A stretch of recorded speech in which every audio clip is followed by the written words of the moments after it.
Shalom, familia sefardía. ¿Creéis que realmente existió una convivencia entre judíos, cristianos y musulmanes en la España medieval? Durante mucho tiempo se ha repetido la idea de que en la España medieval judíos, cristianos y musulmanes convivieron en armonía, compartiendo cultura, ciencia y vida cotidiana en lo que algunos han llamado un modelo excepcional de tolerancia. Pero cuando nos acercamos a lo que realmente dicen las fuentes y los historiadores, la realidad es mucho más compleja. Porque la pregunta no es solo si convivieron, sino qué tipo de convivencia fue esa, en qué condiciones se produjo y cómo evolucionó a lo largo de varios siglos de cambios políticos profundos. Y sobre todo, si podemos aplicar a aquel mundo medieval una palabra como convivencia en el sentido moderno en el que hoy la entendemos. Para empezar, lo primero que hay que aclarar es precisamente eso. El concepto de convivencia es un concepto moderno. Los historiadores llevan décadas debatiendo esta cuestión. Autores como Américo Castro defendieron la idea de que la identidad histórica de la península ibérica se formó a partir de la interacción entre las tres culturas. Sin embargo, otros historiadores como Claudio Sánchez Albornoz rechazaron esa visión, argumentando que el elemento dominante fue el conflicto y no la convivencia. Y en enfoques más recientes, historiadores como David Nirenberg han propuesto una idea todavía más matizada, que la violencia y la coexistencia no eran opuestas, sino que formaban parte del mismo sistema social. Para entenderlo hay que retroceder al momento clave, la llegada de los ejércitos musulmanes en el año 711. En ese momento, el territorio que hoy conocemos como España y Portugal estaba bajo dominio visigodo cristiano, con presencia de comunidades judías ya asentadas desde al menos época romana. La conquista musulmana no supone simplemente un cambio político, sino la incorporación de la península a un nuevo marco, el de Al-Ándalus, integrado en el mundo islámico. Y aquí es donde se establece una primera estructura importante para entender la convivencia, el sistema de minorías protegidas. En el marco jurídico islámico, cristianos y judíos pasan a ser considerados dhimíes, es decir, comunidades protegidas pero subordinadas. Esto implicaba cierta libertad de culto y autonomía comunitaria, aunque con importantes limitaciones legales y sociales, autonomía interna en sus propias comunidades y la posibilidad de mantener sus leyes religiosas, pero a cambio de un estatus jurídico inferior y del pago de impuestos específicos. No se trataba de igualdad, sino de un sistema jerárquico claramente estructurado en el que cada grupo tenía un lugar definido dentro del orden político y religioso.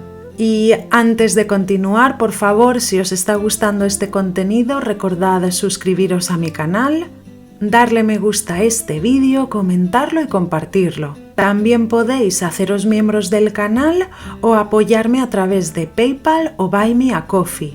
Muchas gracias siempre por vuestro apoyo, que me ayuda a llegar a más personas interesadas en la historia judía de España, la historia de Sefarat.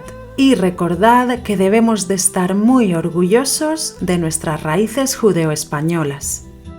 Es importante señalar que Al-Ándalus no fue una realidad homogénea ni estable a lo largo del tiempo. No fue lo mismo el Emirato dependiente, el Emirato independiente, el Califato de Córdoba bajo Abd al-Rahman III, los reinos de taifas o los periodos dominados por almorávides y almohades. Cada etapa tuvo dinámicas políticas y religiosas distintas que influyeron directamente en la situación de judíos y cristianos. Aún así, durante ciertos periodos, Al-Ándalus vivió un importante desarrollo cultural. El historiador Mark Cohen describe precisamente esta complejidad. Ni una edad de oro idealizada, ni una opresión constante, sino una realidad intermedia donde podían coexistir el florecimiento intelectual y la desigualdad estructural. En este contexto encontramos figuras como médicos judíos en cortes musulmanas, poetas hebreos como Yehudá Haleví o pensadores como Maimónides, cuya obra surge de este entorno de interacción cultural.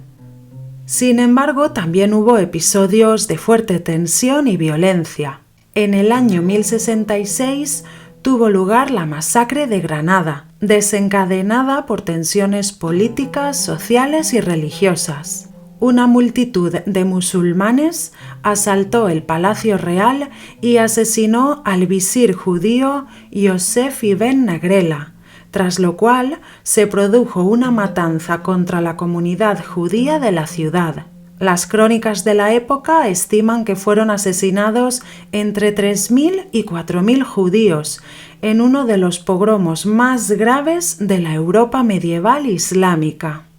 Más adelante, con la llegada de almorávides y especialmente almohades, se endurecieron las condiciones para las minorías religiosas. Muchos judíos y cristianos se vieron obligados a convertirse o emigrar, y la propia familia de Maimónides abandonó Al-Ándalus en ese contexto. Todo ello demuestra que la situación no fue lineal ni permanentemente tolerante, sino cambiante y dependiente del poder político dominante. Paralelamente, en los reinos cristianos del norte, la situación evoluciona de forma distinta. A medida que avanza lo que conocemos como la Reconquista, los reinos cristianos van incorporando territorios con poblaciones judías y musulmanas. En este contexto, los judíos pasan a ser considerados jurídicamente como servi regis, es decir, dependientes directos del rey. Esto les otorgaba protección frente a la nobleza o las autoridades locales, pero también los situaba en una posición de dependencia directa del poder real. El historiador Yitzhak Baer, en Los judíos en la España medieval, describe cómo las aljamas judías funcionaban como comunidades autónomas con sus propios tribunales, su organización interna y su vida religiosa regulada internamente. En la práctica, esto permitía una convivencia funcional en la que los judíos desempeñaban roles importantes en la economía y la administración, especialmente como recaudadores de impuestos, prestamistas, médicos o traductores. Su conocimiento del árabe, del latín y del hebreo los convertía en intermediarios valiosos entre culturas. Sin embargo, esta convivencia era frágil y dependía en gran medida del contexto político y económico. Cuando la estabilidad se rompía, también lo hacía el equilibrio entre comunidades. Un punto de inflexión fundamental se produce en 1391, cuando una serie de pogromos se extienden por distintos reinos cristianos, provocando masacres, conversiones forzadas y la destrucción de numerosas comunidades judías. A partir de ese momento, la presencia judía en la península cambia radicalmente, con un aumento de los conversos y un clima de creciente desconfianza social. Es en este punto donde los historiadores contemporáneos han replanteado profundamente el concepto de convivencia.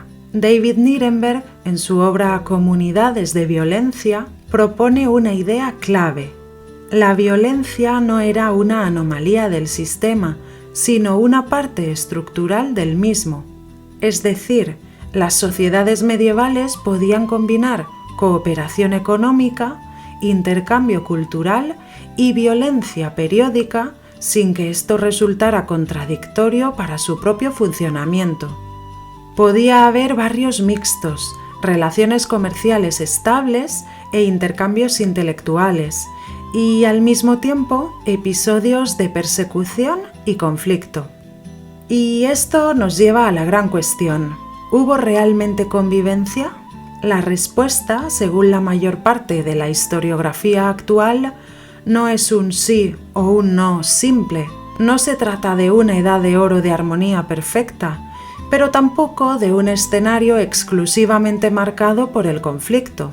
Más bien, se puede hablar de un sistema de coexistencia regulada, profundamente desigual, donde cada grupo ocupaba un lugar específico dentro de una jerarquía religiosa y social, y donde las relaciones entre comunidades cambiaban constantemente en función del contexto político, la estabilidad del poder y las tensiones económicas.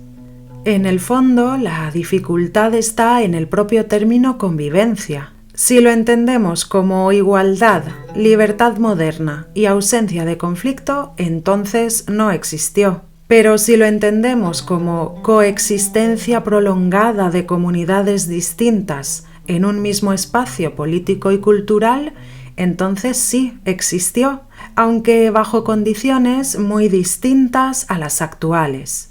Como conclusión, quizá la clave no sea decidir si hubo o no convivencia, sino aceptar que estamos ante una realidad mucho más compleja. Una sociedad donde la interacción entre religiones fue constante, pero siempre atravesada por jerarquía, negociación y conflicto. Y entender eso nos permite mirar la historia sin idealizaciones, pero también sin simplificaciones. Y hasta aquí llega el vídeo de hoy.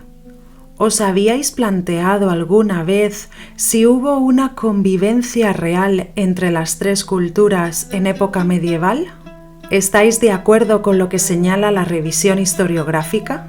Decídmelo en los comentarios, por favor, y ya sabéis que, como siempre, en la cajita de información de este vídeo os dejo el acceso a los libros para que podáis contrastar la información que os comparto. Hoy me gustaría finalizar con un fragmento adaptado del Fuero de Cuenca, concedido por el rey castellano Alfonso VIII. Como sabéis, los fueros son una excelente fuente de información de la época medieval, porque describen cómo los reyes cristianos organizaban y regulaban la vida en los territorios reconquistados. Muchas gracias por vuestro cariño y apoyo y nos vemos en el próximo vídeo. Concedo e otorgo este fuero a todos los pobladores de Cuenca, así cristianos como moros e judíos, que agora son o serán de aquí adelante.